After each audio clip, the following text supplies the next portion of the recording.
Hello everyone, welcome back to my channel. चलो आज हम लोग स्टार्ट करने वाले हैं फिर से क्लास 11 का economics, micro economics, diminishing marginal utility.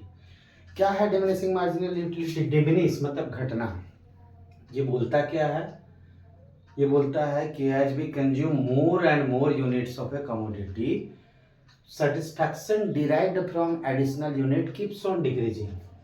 मतलब क्या, जैसे जैसे हम एक से दो, दो से चार, जैसे एग्जाम्पल पहले भी बताया हुआ पहले क्लास में, एक रोटी से दो रोटी, दो रोटी से चार रोटी, चार रोटी से छह रोटी, मतलब ऐसा करते जाते हैं तो इसका अगला जो यूनिट है, दूसरा से तीसरा, तीसरा से चौथा, चौथा से पांचवा का क्या होता है? एडिशनल सेटिस्फेक्शन कम होता है।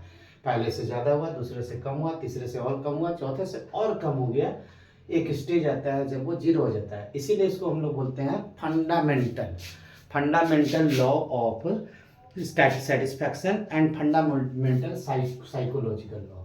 चलो अब जैसा बोले हम वैसा लिख देते हैं।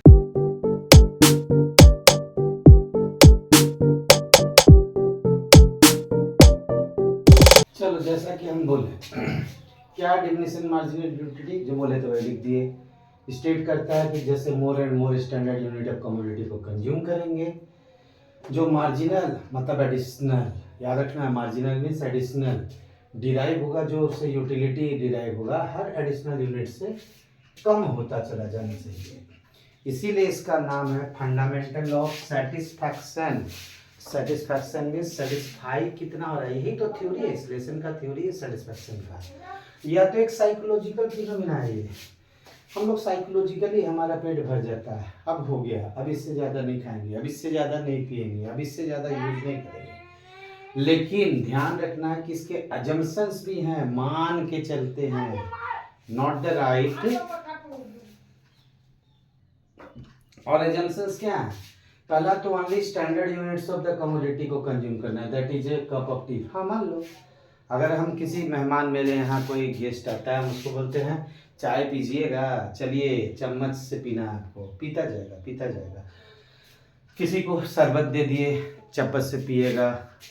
तो ऐसे अगर इसको क्या होना चाहिए, स्टैंडर्ड यूनिट मतलब जो बड़ा यूनिट, कप हो गया, ग्लास हो गया, रोटी हो गया। आप रोटी के छोटे छोटे टुकड़े कर दोगे तो उसका तो बहुत सारा डिफरेंस हो जाएगा। कंजम्पशन सेकंड है, कंजम्पशन ऑफ कमोडिटीज कंटिन्यूस, लगातार।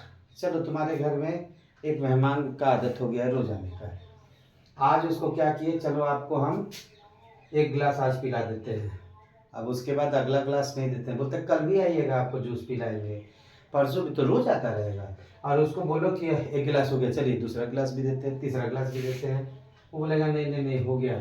यही मार्जिनल। अब इसको हम लोग समझेंगे एक डायग्राम के थ्रू और शेड्यूल के थ्रू। शेड्यूल जिसको कि हम पहले भी बता चुके हैं, शेड्यूल टेबल होता है, तो अभी टेबल बताएंगे, मार्जिनल यूटिलिटी ऑफ मनी आएगा। चलो अब नेक्स्ट पार्ट की तरफ प्रोसीड करते हैं, स्क्रीनशॉट ले लेना बच्चों। चलो पहला तो टेबल बना दिए, हम एक गुड ले लिए जिसका नाम है गुड एक्स, कुछ भी हो सकता था, mango, banana, Apple, chapati, glass of juice, cup of T, कुछ भी हो सकता था। अब हम यहाँ जीरो से शुरू करते हैं, तो जीरो कुछ है ही नहीं, तो चेंज एम मीन्स हो जाता मार्जिनल यूटिलिटी। मार्जिनल यूटिलिटी तभी होगा जब कुछ चेंज होगा। देखो यहाँ एक खाने से, कोई भी गुड है, एट यूटिलिटी, यूटाइल्स, एक यूटाइल्स, एट यूटाइल्स का, उससे एक से उसको सेटिस्फैक्शन हुआ। दूसरा खाने से सिक्स थोड़ा कम हो गया, तीसरा खाएं तो और कम हो गया चार, चौथा खाएं तो और कम हो गया दो, पांचवा खाते खाते सेटिस्फैक्शन, मतलब यूटाइल्स में सेटिस्फैक्शन दे रहा है, यहाँ सेटिस्फैक्शन जीरो हो गया। इसको बोलते हैं हम लोग क्या, इसको बोलते हैं पॉइंट ऑफ सैचुरेशन। ग्राफ तो अभी डायग्राम बनेगा, ग्राफ बनेगा। इसके बाद नेगेटिव, अब हमें खाने की इच्छा नहीं है, जबरदस्ती कोई खिलाएगा तो वो हमारे लिए क्या होगा, नुकसानदेह होगा। अब अगर इसका ग्राफ बनाते हैं तो ध्यान रखना है कि ग्राफ बनाते समय हमेशा एक्स एक्सिस पे क्वांटिटी रखना है, यहाँ पे क्वांटिटी, क्वांटिटी ऑफ एक्स, और यहाँ पे मार्जिनल यूटिलिटी ऑफ एक्स हो गया। चलो टेबल में देखते हैं, गुड्स का यूनिट से 0 1 2 3 4 5 यहाँ कर देते हैं, 1 2 3 4 5 6। 5 पे देखो क्या है, 0, यही तो बोलते हैं पॉइंट ऑफ सेटिस्फैक्शन। 1 पे जाते हैं, 0 से नहीं करते हैं, 1 से जाते हैं 8 पे। तो यहाँ पहले तो यहाँ बनाना पड़ेगा 2 4 6 8। इधर भी जाएंगे -2 तक चले जाएंगे। यहाँ 1 से अगर हमको मैच करने मिले तो यहाँ आएगा, 2 से करें तो 6 आएगा, 3 से करें तो ये समझ लो कि ये तो ग्राफ यहाँ पे बोर्ड पे बनाना पॉसिबल थोड़ा सा नहीं होता है। ये अगर ग्राफ बनेगा तो तुम्हारा 5 से होते, अगर हम लोग एग्जैक्टली बनाए स्केल से तो ऐसे क्रॉस, जैसे 1 पे 8 हो गया, 1 8 हो गया, यहाँ पे हो गया 2 6 हो गया, यहाँ पे हो जाएगा 3 4 हो गया, यहाँ पे हो गया 4 2 हो गया। देखो इस कंडीशन में ये पॉजिटिव है म्यू, और यहाँ पे क्या हो जा रहा है, यहाँ 0 हो जा रहा है, म्यू मार्जिनल सेटिस्फैक्शन 0 हो जा रहा है। और नीचे जाएंगे तो यहाँ पे क्या हो जाता है, नेगेटिव हो जाता है, जैसा कि ग्राफ पहले ही बताए थे। यहाँ इसको बोलते हैं पॉइंट ऑफ सैचुरेशन बोलो चाहे सैटिस्फैक्टी बोलो। और इसको हम लोग क्या करते हैं, यहाँ लिखते हैं mu इक्वल्स टू 0, और mu किसका, गुड x का। ये हमारा ग्राफ है बच्चों, लेकिन हमारे पास कुछ एक्सेप्शंस भी है जो कि तुम लोग इसका स्क्रीनशॉट ले लो। जब तक हम एक्सेप्शंस ऑफ द लॉ बोल दे रहे हैं, क्या क्या इसका मतलब, जो लॉ यहाँ फॉलो नहीं होता है। कुछ लोग हैं जैसे किसी ड्रिंकिंग पर्सन, जो ड्रंकार्ड बोलते हैं, पीने वाले के लिए नहीं है, उसको पिलाते जाओ, शराब पीते जाएगा, अल्कोहल पीता चला जाएगा, उसका ये कंप्लीट नहीं होगा कभी। सेकंड क्या हो जाता है, कुछ लोगों को हॉबी होता है बुक्स कलेक्ट करने का, कॉइन्स कलेक्ट करने का, तो ये कभी ख़त्म नहीं होता है, समय के साथ और इंक्रीज करता जाता है। तो यहाँ law of diminishing marginal utility apply नहीं होता है। अगर मनी तुमको दे दिया जाए, जितना भी देता जाए, मनी देता जाए, तुम जमा करते जाओगे, किसी को मना नहीं करोगे, देते जाइए। थर्ड क्या होता है, वही इसको नाम ही देते हैं एक्विजिशन ऑफ मनी। तो अब ये तो तुम लोग स्क्रीनशॉट ले चुके होगे, हम दूसरा इसका एक्सेप्शन बता देते हैं, जो लिख देते हैं, जो बोले उसी को लिख देते हैं। तो देखो हम जो बोले थे, exceptions of the law of diminishing marginal utility, DMU, D for diminishing, M for marginal utility, कहाँ ये काम नहीं करता, कि सेटिस्फैक्शन कहाँ पे उसका घटता नहीं चले जाता। तो बोले अल्कोहल का, जो एक शराबी है, ड्रंकार्ड के लिए तो कोई नहीं है, उसको पिलाते जाओ पीता जाएगा। हॉबी और इंटरेस्ट कभी खत्म होने वाला चीज़ नहीं है। लोग कलेक्शन ऑफ गुड्स क्वाइंस करते हैं, बता ही चुके थे। Acquisition of money in the case of, जरूरी नहीं है कि माइजर, हर कोई के लिए मनी से आज तक किसी को संतुष्टि नहीं हुआ है। तो मनी बढ़ता जाएगा, लोग जमा करते जाएंगे, ना कभी नहीं करेंगे। अब दूसरा केस हमारा आता है कंज्यूमर्स इक्विलिब्रियम। कंज्यूमर जो यूज करता है किसी सब्सटेंस को, इक्विलिब्रियम मीन्स मैक्सिमम सेटिस्फैक्शन। क्या है, ये सिचुएशन है जहाँ कंज्यूमर को मैक्सिमम, सबसे अधिक सेटिस्फैक्शन मिलता है। और किस पे, उसके पास जो इनकम है, गिवन है, जो भी है उसका दिया हुआ है, उसका कोई टेंडेंसी नहीं है आगे कि हम अपने कोई चेंज करेंगे, एग्जिस्टिंग जो चलता हुआ एक्सपेंडिचर है वही खर्च करेंगे किसी दूसरे पे। यहाँ पे भी हम लोग यही पढ़ रहे हैं कि जितना भी इकोनॉमिक्स हमको पढ़ना है, चाहे 11th क्लास का माइक्रो इकोनॉमिक्स, चाहे 12th क्लास का माइक्रो इकोनॉमिक्स, ध्यान यही बात रखना है, सारे एजम्पशन है, रियलिटी नहीं है, लेकिन रियलिटी से रिलेशन है। रियलिटी नहीं है इसका मतलब है कि जो भी हाइपोथेटिकल है, मान के चलना है, इमेजिनेटिव है। तो ये क्या क्या इमेजिनेटिव है, ये मार्जिनल कंज्यूमर्स इक्विलिब्रियम का पहला होना चाहिए रैशनल कंज्यूमर, जो कि पॉइंट हम लिख देंगे, पहले बता दे रहे हैं।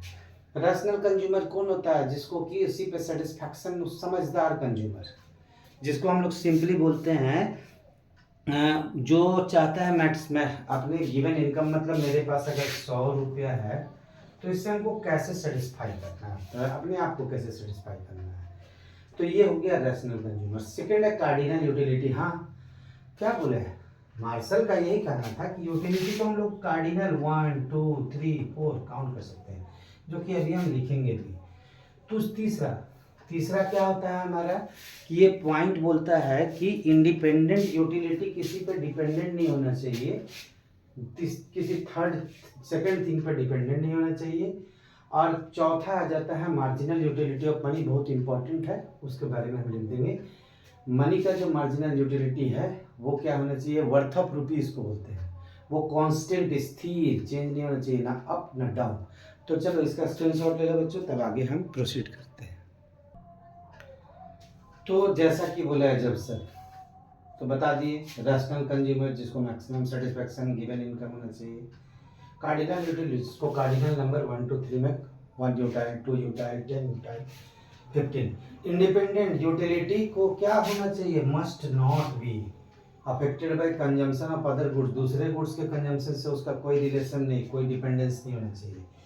ये marginal utility of money constant, ये क्या होता है, ये कांस्टेंट चेंज नहीं होता, क्या है इसको और भी एक्सप्लेन करेंगे। मार्जिनल यूटिलिटी ऑफ मनी होता है कि वर्थ ऑफ ए रुपी, 1 रुपये में तुम कितना सामान खरीद सकते हो, इसी को बोलते हैं मार्जिनल यूटिलिटी। उसको कंपेयर करते हैं हम लोग मार्जिनल यूटिलिटी ऑफ कमोडिटी से।